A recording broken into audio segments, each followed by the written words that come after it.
Financial markets పై పట్టు సాధించాలనుకునే వాళ్ళు Revanth conduct చేసే వెబినార్ కోసం ఈ నెంబర్ కి కాల్ చేయండి. నమస్తే, వెల్కమ్ టు సుమన్ టీవీ డబ్బు పాఠాలు. నేను మీ విష్ణు. ప్రస్తుతం నాతో పాటు NISM and CRISIL certified wealth manager Revanth Chalamala ఉన్నారు. వారితో మాట్లాడదాం. నమస్తే రేవంత్. నమస్తే అండి. రేవంత్ మరొక కేస్ స్టడీ కూడా పంపించారు, ఒకసారి నేను చదువుతాను అది. ఇప్పుడు మా బాబు 10వ తరగతి చదువుతున్నాడు. ఓకే. తన పేరు మీద నెలకు 50,000 రూపాయల చొప్పున ఇన్వెస్ట్ చేద్దాం అనుకుంటున్నాము. ఓకే.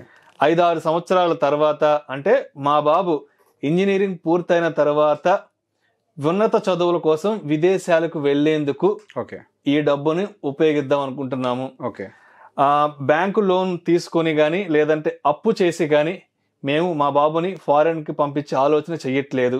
Very good. ఏదైనా సరే మేము ఇన్వెస్ట్మెంట్స్ చేసిన డబ్బు లేదంటే మా చేతిలో ఉన్న డబ్బుతోనే మా బాబుని ఫారెన్ కి పంపిద్దాం అనుకుంటున్నాము. ఇప్పటి నుంచే మేము అప్పులు చేసి పెట్టి రేపు ఆ అప్పుల్ని మా పిల్లలకి ఇవ్వాలన్న ఆలోచన కూడా మాకు లేదు.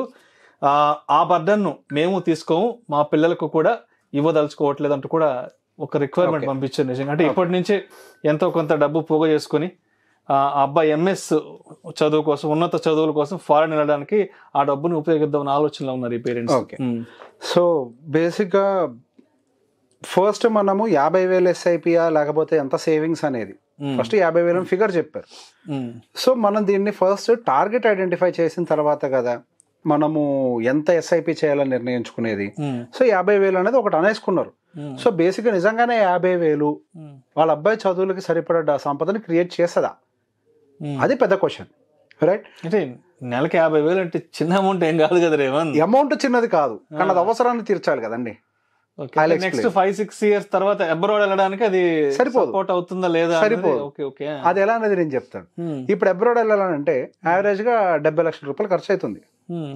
మంచి అక్కడ ఏదో నామకే వాసి పోయే కాలేజ్ అయితే పెద్ద ఫీజులు ఉండవేమో, కానీ చదువుకోవడానికి పోయేదానికైతే నిజంగా చదువుకోవడానికి పోయేదానికైతే కనుక కనీసం 70 లక్షలు అయితే ఖర్చు అవుతుంది.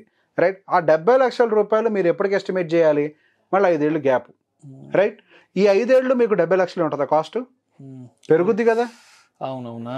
ఎక్కడికి వెళ్తుంది అది? దాదాపుగా 1,10 లక్షల దాకా వెళ్తుంది కదా.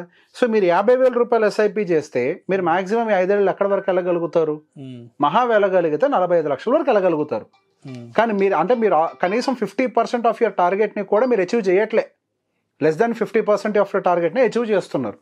సో బేసిక్ అదే చెప్పింది. ఫస్ట్ మనం టార్గెట్ ఏంటో తెలుసుకోవాలి. టార్గెట్ ఐడెంటిఫికేషన్ అని అంటాం కదా దాన్ని. సో ఫ్యూచర్ కాస్టింగ్ వేసుకోవాలి. ఆ ఫ్యూచర్ కాస్టింగ్ ఎంత సిప్ అవసరం ఉంటుందో దెన్ అప్పుడు మనం డిసైడ్ అవ్వాలి.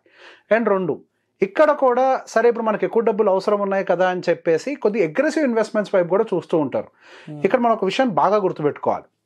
ఇది మనం ఏదో వెల్త్ క్రియేషన్ కోసం చేసేది కాదు. వెల్త్ క్రియేషన్ కోసం చేసేదైతే అవసరమైతే ఆపుతాం.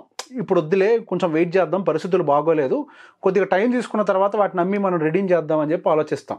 కానీ ఇక్కడ కండిషన్ ఏంటి? అబ్బాయి చదువు, అది పోస్ట్పోన్ అవుద్దా? పోస్ట్పోన్ అయ్యే సిచ్యువేషన్ లేదు.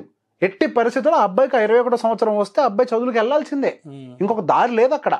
అరే ఇప్పుడు కొంచెం ఏదో బాగోలేదు, కొద్దిగా డబ్బులు తక్కువ ఉన్నాయి, ఇంకో సంవత్సరం పోస్ట్పోన్ చేద్దాం అంటే సిచ్యువేషన్ ఉంటుందా? అవసరమైతే ఉన్నది అమ్ముకోను, అప్పులు చేసాను సరే పంపించాలి, వయసు వచ్చింది అని అంటే there is no other choice. So బేసిక్గా ఇట్లా ఇన్వెస్ట్మెంట్ మనకి అవసరం ఉంది, ఇట్లా పెడుతున్నాము, మన టార్గెట్ పెద్దది అనుకున్నప్పుడు మళ్ళీ ఏదేదో అగ్రెసివ్ ఇన్వెస్ట్మెంట్ స్టెప్పులు తీసుకొని ఇంకా రిస్క్ చేయొద్దు. మనకి టైం బాగోకపోతే కరెక్ట్గా ఆ టైంకి మార్కెట్లు కానీ, అటు స్టాక్ మార్కెట్ కానీ, రియల్ ఎస్టేట్ మార్కెట్ కానీ, లేదా మీది ఎక్కడ పెట్టుబడి పెడితే ఆ మార్కెట్ కానీ డౌన్ అయింది అనుకోండి, మీ అబ్బాయి భవిష్యత్తే పూర్తిగా పోద్ది. సో బేసిక్గా మనకి 5 సంవత్సరాల టైం ఫ్రేమ్ని నేను ఎప్పుడు కూడా లాంగ్ టర్మ్ కింద చూడను. ఒక రకంగా మీడియం అంతే. Short to medium term, medium to long కూడా కాదు అది segment, short to medium term కింద కన్సిడర్ చేస్తాను. సో బేసిక్గా షార్ట్ టు మీడియం టర్మ్లో ఇన్వెస్ట్మెంట్ పెట్టేవాళ్ళు డెప్ట్ అండ్ ఈక్విటీ 2 క్లబ్ తోటి ఎలొకేషన్ చేయాలి. So called hybrid. Right.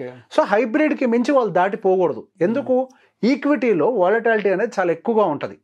Right. By any chance market అనేది 3 years 4 years కన్సాలిడేట్ అవ్వటం చాలా సహజంగా జరిగేది. 1-2 సంవత్సరాలు బాగుండొచ్చేమో, తర్వాత 3 సంవత్సరాలు మార్కెట్ బాగోకపోతే మీ అబ్బాయి చదువుకే ఎఫెక్ట్ అవుతుంది. రైట్. అది అట్లా కాకుండా మీరు 10 ఏళ్లకు ముందు నుంచి ప్లాన్ చేసి ఉంటే ఇది అద్భుతాలు క్రియేట్ చేసి ఉండేదేమో. కానీ 5 సంవత్సరాలు నుంచి మాత్రమే మనం ప్లానింగ్, అంటే టార్గెట్ టైం చాలా తక్కువగా ఉంది. ఈ టార్గెట్ టైంలో దీన్ని అచీవ్ చేయడం అనేది ప్రాక్టికల్గా 100% సాధ్యం అవడానికి లేదు. సో మనం ఏం చేస్తాం? హైబ్రిడ్ అని చెప్పాం కదా, హైబ్రిడ్లో పెట్టుబడి పెడితే మీకు వచ్చే రిటర్న్ ఎంత? 12%. రైట్, 12% అంటే మీకు అటు ఇటుగా వచ్చేది ఒక 40 lakhs 41 lakhs ఫైనల్గా క్రియేట్ అవుతుంది. So end of the day మీరు ఖచ్చితంగా ఇక్కడ మళ్ళీ లోన్కి వెళ్ళాల్సిందే.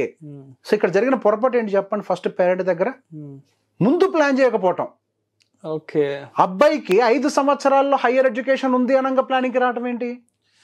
ఓకే, 10th class ఏజ్ అప్పటికి ప్లాన్ చేసారు అంటే నెక్స్ట్ 5-6 years కి అతను బీటెక్ ఇంజనీరింగ్ అంతా అయిపోతుంది. అవసరం మీదకి వచ్చాక నొప్పి తెలిసిందండి. ఇప్పుడు 10th వచ్చారు అంటే ఆలోచిస్తారు కదా, నెక్స్ట్ వాడు ఏం చేయాలి, ఇంజనీరింగ్ చేయాలి, వాడు పీజీ ఇక్కడ చేయాలి. ఇప్పుడు ఆలోచన వచ్చాక డబ్బులు కావాలి కదా అని గుర్తొచ్చింది. సో అదేదో అతని 10వ ఏటో early ages 5th class 6th class అప్పుడు అయిపోయి ఉండేది, ఎర్లీగా చేసి ఉంటే. ఇప్పుడు ఫర్ ఎగ్జాంపుల్ అబ్బాయి అదే ఇప్పుడు అతను ఇప్పుడు 50,000 పెట్టుబడి పెడుతున్నారంటే డెఫినెట్ గా మంచి శాలరీ ఉండే ఉంటది. ఇప్పుడు మంచి అంటే ఇంతకు ముందు నుంచి కూడా ఒక కనీసం 20,000 సేవింగ్స్ అనేది చేసి ఉండే వాళ్ళేమో కనీసం. రైట్, అదే అబ్బాయి ఎర్లీ ఏజెస్ నుంచి కనుక ప్లాన్ చేసి ఉంటే ఎంత వద్దన్నా కానీ ఆ అబ్బాయి హైయర్ ఎడ్యుకేషన్కి వచ్చే టైం కల్లా హీన పక్షంలో 3 కోట్లు ఉండే, ఒక 20,000 ఎస్ఐపి ముందు నుంచి స్టార్ట్ చేసి ఉంటే. అంటే వాళ్ళకి వచ్చిన ఆలోచన మంచిదే, బట్ కొంత లేట్ గా చేశారు. లేట్, అది డిలే కాస్ట్ అంటాం దీన్నే. డిలే కాస్ట్ చాలా మంది చెప్పుంటారు కదా, రామ్ శ్యామ్ ఎగ్జాంపుల్ ఉంది కదా, చాలా మంది చెప్తారు డిలే కాస్ట్ అంటాం దీన్ని. ఓకే, యా, సో బేసిక్ గా మీరు డిలే చేయటం వల్ల మీరు ఆ టార్గెట్ ని అచీవ్ చేయలేకపోతున్నారు. ఫర్ ఎగ్జాంపుల్ ఆ అబ్బాయి పుట్టిన దగ్గర నుంచే మీరు ప్లాన్ చేశారు అనుకోండి, 10,000 రూపాయలు పెద్ద సమస్య ఏం కాదు. 20 సంవత్సరాలకు ముందు 10,000 రూపాయలు సేవింగ్స్ చాలా మంది చేసుకుంటూ వచ్చారు. ఇప్పుడు నేను చెప్పే 50,000 అంటే నా శాలరీ ప్యాకేజ్ కూడా ముందు కూడా బాగానే ఉంటుంది. 10,000 రూపాయలు ఆ అబ్బాయి పుట్టిన దగ్గర చేసుకుంటుంటే 1.5 కోటి అయ్యి ఉండేది. మీకు అవసరం 1 కోటి అయితే మీ దగ్గర రెడీగా ఉండేది కదా. సో డిలే చేయకూడదు అంటాను నేను. సో 10th class కు వచ్చే వరకు కాకుండా 1వ తరగతిలోనో 2వ తరగతిలో. Yes, exactly. సో బేసిక్ గా పెళ్లికి అర్హత ఏంటి అని అంటే ఇల్లు కారు అని అంటారు. పెళ్లికి అర్హత ప్లాన్ అంటే మనకి ఇల్లు కారు కాదు, ప్లానింగ్. అసలు నీ భవిష్యత్తు ఏంటి, నువ్వు దేనికి ప్లాన్ చేస్తున్నావు, ఎలా ప్లాన్ చేస్తున్నావు, క్లారిటీ ఉండాలి, ఇది అర్హత. రైట్, సో బేసిక్ గా ఇల్లు కారు కొనేసి ఆ తర్వాత పిల్లల చదువులు దట్స్ వాట్. నేను ఇంతకు ముందు కూడా ఒక వీడియో చెప్పినప్పుడు చాలా మంది కామెంట్ చేశారు, ఏది ముందు ఇల్లు కొంటే అంధకారంలోకి తోయబడినట్టే పిల్లల భవిష్యత్తు అని. ఇదే క్లాసిక్ ఎగ్జాంపుల్. మీరు అప్పు చేయకూడదని అనుకుంటున్నారు, కానీ మీరు బై డిఫాల్ట్ అప్పులోకి నెట్టబడుతున్నారు.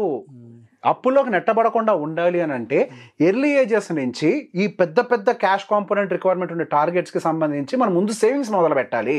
సో డిలే చేయొద్దు, ఎర్లీ ఏజెస్ నుంచి చేస్తే is problem is solve.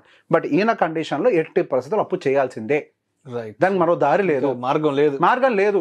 So ఆయనకి ఏదైతే ఇల్లు ఉందో ఆ టైంకి ఈఎంఐ కంప్లీట్ అయిపోతుంది హౌసింగ్ లోను. సేమ్ ఇంటిని మళ్ళీ తనఖా పెట్టి అబ్బాయికి లోన్ తీసుకొని పంపించాలి. ఎప్పుడు అప్పుల మధ్యలోనే తిరుగుతూ ఉంటది లైఫ్. ఇది చేదే విన్నప్పుడు బాధపడతారు, కానీ నిజం కదా. దీనికి ఏమైనా దారి ఉందా? 50,000 సిప్పు చేసినా మీరు ఏం చేయలేరు 5 ఏళ్లలో. You can't do any magic. ఎందుకంటే ఒక ఫైనాన్షియల్ సైకిల్ అనేది కూడా అక్కడ కంప్లీట్ అవ్వట్లేదు. అంటే మనం మినిమం ఒక 8 years 10 years అనుకుంటాం, బట్ అంత స్పేస్ కూడా దొరకట్లేదు. అదే ప్రాబ్లం అయింది ఇప్పుడు బేసిక్ గా. సో ఎర్లీ ఏజెస్ నుంచి ప్లాన్ చేసుకుంటే మనకి సమస్యలు ఉండవు. Planning is very important. Financial plan correct గా ప్రిపేర్ చేసుకోకపోతే మనం మనకి మీ ఇందాక ఒక మాట అన్నారు 50,000 పెద్ద అమౌంట్ కదా అని. 50,000 పెద్దదే, కానీ అది యాక్చువల్ టార్గెట్ రీచ్ కావడానికి మనకి వచ్చేది కాదు. విడిగా చూస్తే పెద్దగా అనిపిస్తుంది. సో మొత్తంగా ఇప్పుడు ఆ పేరెంట్స్ కి మీరు కన్క్లూజన్ గా ఏం చెప్తారు? There is no any other option. 50,000 SIP చేస్తారని అంటే వాళ్ళకి అంతవరకు సపోర్ట్ చేయగలుగుతున్నారు. సరే 50 లక్షల రూపాయలు 40 లక్షల రూపాయలు వరకు అక్యుములేట్ చేయగలుగుతారు. There is no any other option. Again they have to go for loan. దానికి ఇంకొక సొల్యూషనే లేదు, ఇంకేదన్నా. సో బేసిక్గా నేను ఈ మాటను గట్టిగా ఎందుకు చెప్తున్నానంటే, లేదు ఏదో అక్కడ చోట ఆప్షన్ దొరుకుద్ది వెతుకుదాం అన్నాం అనుకోండి, రాంగ్ స్టెప్ వేసేసి డబ్బులు పోగొట్టుకుంటారు. నేను ఫస్ట్ అందుకే నేను మీకు డిస్క్లైమర్ లాగా చెప్పా, అబ్బాయి భవిష్యత్తుకు సంబంధించింది అది. అనవసరంగా అగ్రెసివ్ స్టెప్స్ తీసుకొని డబ్బులను పోగొట్టుకొని భవిష్యత్తు పాడు చేయొద్దు. టైం తక్కువ ఉంది. వెల్త్ క్రియేషన్ కోసం అయితే నేను కూడా కొన్ని అగ్రెసివ్ స్టెప్స్ ఆలోచించుకోండి, కానీ ఇప్పుడు అవకాశం టైం లేదు. Right. Thank you so much. Thank you అండి.